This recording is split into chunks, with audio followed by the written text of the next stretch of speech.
Le lièvre et le hérisson. Conte des frères Grimm. Sans sous-titres. Cette histoire, enfant, va vous paraître un mensonge. Et pourtant elle est vraie, car mon grand-père de qui je la tiens ne manquait jamais, quand il me la racontait, d'ajouter « Il faut pourtant qu'elle soit vraie. Sans cela, on ne la raconterait pas. » Voici l'histoire telle qu'elle s'est passée. C'était dans une matinée d'été, pendant le temps de la moisson, précisément quand le sarrasin est en fleurs. Le soleil brillait dans le ciel. Le vent du matin soufflait sur les blés. Les alouettes chantaient dans l'air. Les abeilles bourdonnaient dans le sarrasin. Et les gens se rendaient à l'église dans leur toilette du dimanche. Et toutes les créatures étaient en joie. Et le hérisson aussi. Mais le hérisson se tenait devant sa porte. Il avait les bras croisés, regardait couler le temps et chantait sa petite chanson, ni mieux ni plus mal que ne chante un hérisson par une belle matinée de dimanche. Tandis qu'il chantait ainsi à demi-voix, il eut l'idée assez hardie vraiment, pendant que sa femme lavait et habillait les enfants, de faire quelques pas dans la plaine et d'aller voir comment poussaient ces navets. Les navets étaient tout près de sa maison, et il était dans l'habitude d'en manger, lui et sa famille.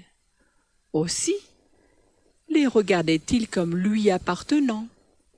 Aussitôt dit, aussitôt fait. Le hérisson ferma la porte derrière lui et se mit en route. Il était à peine hors de chez lui, et il allait justement tourner un petit buisson qui bordait le champ où étaient les navets, quand il rencontra le lièvre, qui était sorti dans une intention toute semblable pour aller visiter ses choux. Quand le hérisson aperçut le lièvre, il lui souhaita amicalement le bonjour. Mais le lièvre, qui était un grand personnage à sa manière, et de plus très fier de son naturel, ne rendit pas le salut au hérisson, mais il lui dit, d'un air extrêmement moqueur, « Comment se fait-il que tu cours comme cela les champs par une si belle matinée ?»« Je vais me promener, » dit le hérisson. « Te promener ?» dit en riant le lièvre. « Il me semble qu'il te faudrait pour cela d'autres jambes. » Cette réponse se déplut extraordinairement au hérisson, car il ne se fâchait jamais, excepté quand il était question de ses jambes, précisément parce qu'il les avait torses de naissance. « Tu t'imagines peut-être, dit-il au lièvre, que tes jambes valent mieux que les miennes ? » « Je m'en flatte, dit le lièvre. « C'est ce qu'il faudrait voir, répartit le hérisson. Je parie que si nous courons ensemble, je courrai mieux que toi. »« Avec tes jambes torses ? Tu veux te moquer, dit le lièvre. Mais soit, je le veux bien, si tu en as tant d'envie. Que gagerons-nous ? Un beau louis d'or et une bouteille de brandevin, dit le hérisson. Accepté, dit le lièvre. Top ! Et nous pouvons en faire l'épreuve sur le champ. Non, ce n'est pas si pressé, dit le hérisson. Je n'ai encore rien pris ce matin. Je veux d'abord rentrer chez moi et manger un morceau. Dans une demi-heure, je serai au rendez-vous. Le lièvre y consent, et le hérisson s'en va. En chemin, il se disait: le lièvre se fie à ses longues jambes, mais je lui jouerai un tour. Il fait son important, mais ce n'est qu'un sot, et il le paiera. En arrivant chez lui, le hérisson dit donc à sa femme: Femme, habille-toi vite, il faut que tu viennes au champ avec moi. Qu'y a-t-il donc? Dit la femme. J'ai parié avec le lièvre un beau louis d'or et une bouteille de brandevin que je courrai mieux que lui. Et il faut que tu sois de la partie. Ah, bon Dieu, mon homme, dit du haut de sa tête la femme au hérisson.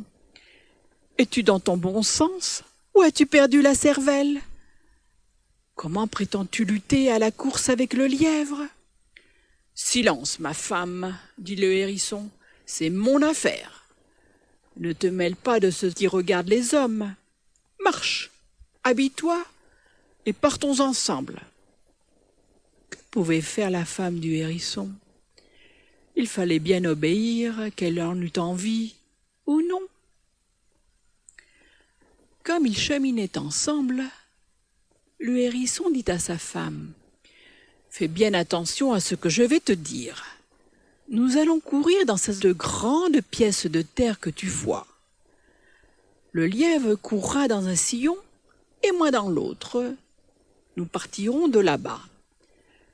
Tu n'as qu'à te tenir caché dans le sillon. Et quand le lièvre arrivera près de toi, tu te montreras en lui criant: Me voilà! Tout en disant cela, ils étaient arrivés. Le hérisson marqua à la femme la place qu'elle devait tenir et il remonta le champ. Quand il fut au bout, il y trouva le lièvre qui lui dit: « Allons-nous courir ?»« Sans doute, » reprit le hérisson. « En route donc !» Et chacun se plaça dans son sillon. Le lièvre dit: « 1, 2, 3 !» Et il partit comme une flèche. Le hérisson fit 3 pas à peu près, puis se tapit dans le sillon et y demeura quoi. Quand le lièvre fut arrivé à grandes enjambées au bout de la pièce de terre, la femme du hérisson lui cria: « Me voilà !» Le lièvre fut tout étonné et s'émerveilla fort. Il croyait bien entendre le hérisson lui-même, car la femme ressemblait parfaitement à son mari. Le lièvre dit: « Le diable est là pour quelque chose. » Il cria: « Recommençons, encore une course !» Et il courut encore si vite que ses oreilles volaient au vent. La femme du hérisson ne bougea pas de sa place. Quand le lièvre arriva à l'autre bout du champ, le hérisson lui cria: « Me voilà !» Le lièvre, tout hors de lui, dit: « Recommençons, courons encore !»« Je ne dis pas non, » reprit le hérisson. « Je suis prêt à continuer tant qu'il te plaira. » Le lièvre courut ainsi 73 fois de suite. Et le hérisson soutint la lutte jusqu'à la fin.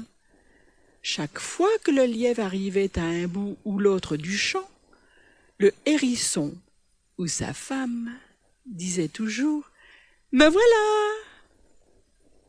À la 74e fois, le lièvre ne put achever.